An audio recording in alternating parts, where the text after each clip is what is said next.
कि हर महिलाओं को जो भी दिक्कत होती थी, इतना मतलब खर्चे नहीं मतलब उठा पाते थे, तो उनके खर्चे के लिए यहाँ से मतलब मिले हैं 2100 रुपये मिलने लग रहे हैं। तो जो उन्होंने वादा किया था वो पूरा किया।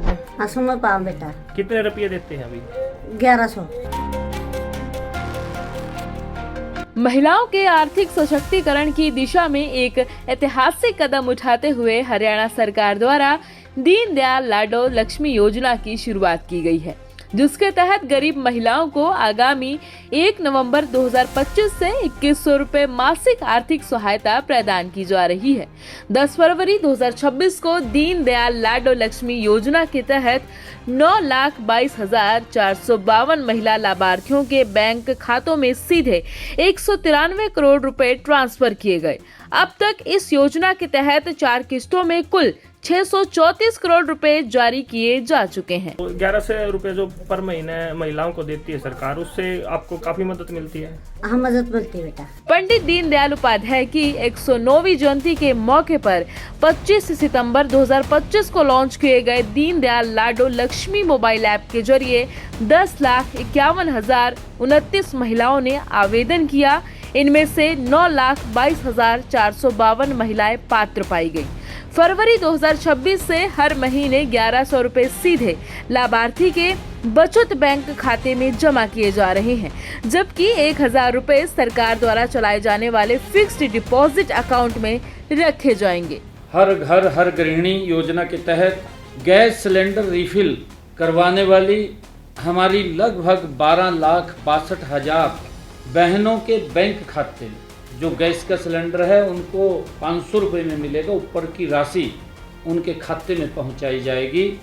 हमने दीनदयाल लाडो लक्ष्मी योजना आज तक 9,22,452 हमारी लाभार्थी बहनें उनके खातों में 193 करोड़ रुपए की राशि आज पहुंचाई गई है। महिलाओं के जीवन स्तर में सुधार लाने के लिए हरियाणा की सैनी सरकार वो हर कदम उठा रही है, जिससे हरियाणा की बेटियों को हर कोने में सम्मान मिले।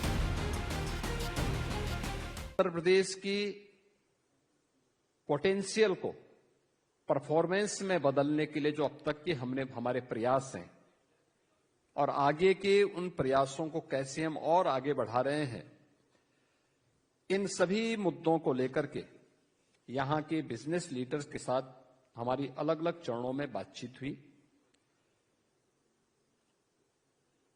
यहां के पॉलिटिकल लीडरशिप से भी मेरे संवाद के कार्यक्रम हुए।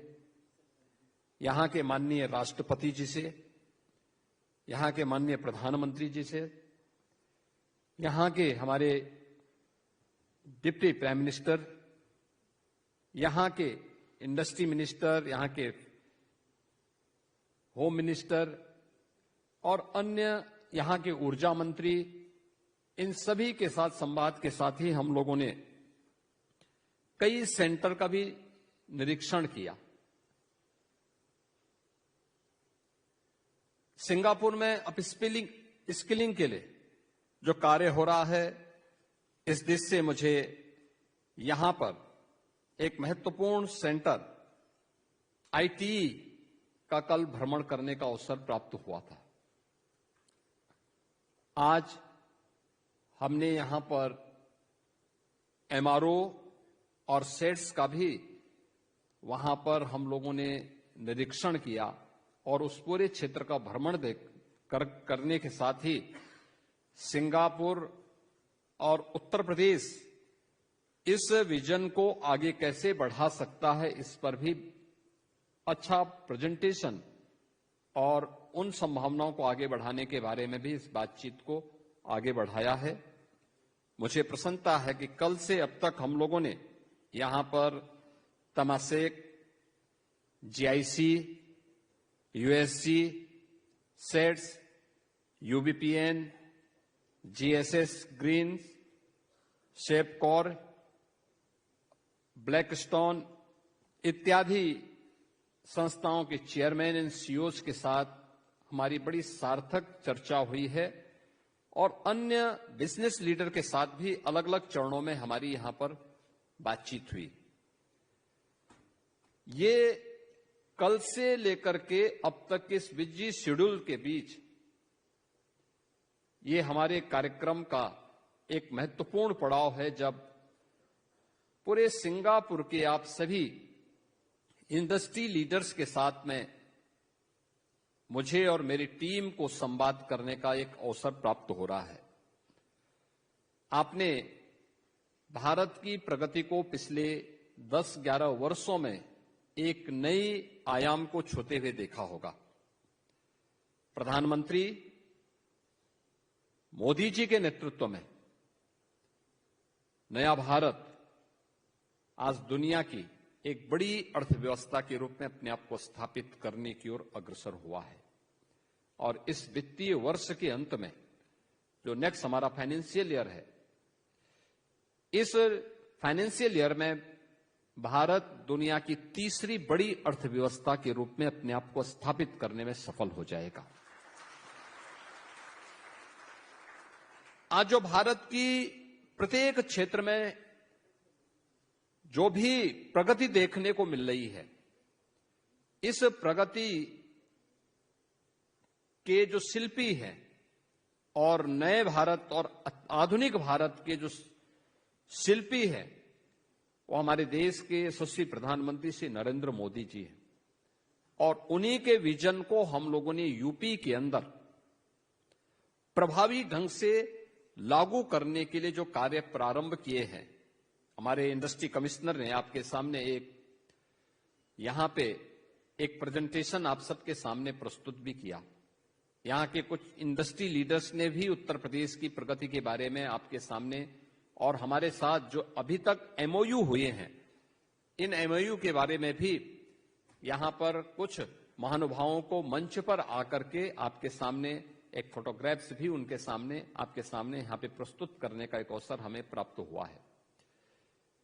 इस दौरान हमें ढेर सारे उन संभावनाओं को, और मुझे अच्छा लगा कि यहां का हर इंडस्ट्री लीडर आज भारत के अंदर एक ड्रीम डेस्टिनेशन के रूप में उत्तर प्रदेश की क्या भूमिका हो सकती है और उत्तर प्रदेश कैसे भारत की इकोनॉमी के लिए ग्रोथ इंजन के रूप में काम कर रहा है, उन सभी संभावनाओं को आपने यहां पर देखा होगा। और वे सभी अपनी बातों में भी इस चीज को महसूस किए। और मैं कह सकता हूं आज के दिन पे उत्तर प्रदेश में आने वाला एक एक इन्वेस्टमेंट न केवल सुरक्षित है, बल्कि दुनिया के अंदर सबसे अधिक संभावनाओं को आगे बढ़ाने वाला भी साबित होगा। इसमें कोई संदेह किसी को भी नहीं होना चाहिए। हमने पिछले 9 वर्ष के अंदर उत्तर प्रदेश के अंदर केवल सुरक्षा का ही एक माहौल नहीं दिया, स्केल को स्किल और उसको स्पीड के साथ कैसे जोड़ा जाता है। आज उत्तर प्रदेश केवल टेक्नोलॉजी और ट्रस्ट का ही प्रदेश नहीं है, बल्कि भारत के अंदर ट्रांसफॉर्मेशन के भी एक नए युग में आगे बढ़ने वाले प्रदेश के रूप में उसने अपनी नई पहचान बनाई है। 34 से अधिक सेक्टोरियल पॉलिसीज, सुरक्षा का एक बेहतरीन वातावरण, और इन सभी वातावरण के बीच में हम लोगों ने यूपी के अंदर एक बड़े लैंड बैंक के साथ ही वहां के इंफ्रास्ट्रक्चर को, वर्ल्ड क्लास इंफ्रास्ट्रक्चर आज हमने वहां पर उपलब्ध करवाया है। न केवल इंडस्ट्रियलाइजेशन के लिए, बल्कि सर्विस सेक्टर में भी जो अनंत संभावनाएं यूपी के अंदर हैं, उन सभी को हम लोगों ने उत्तर प्रदेश में प्रभावी ढंग से लागू करने का कार्य किया है।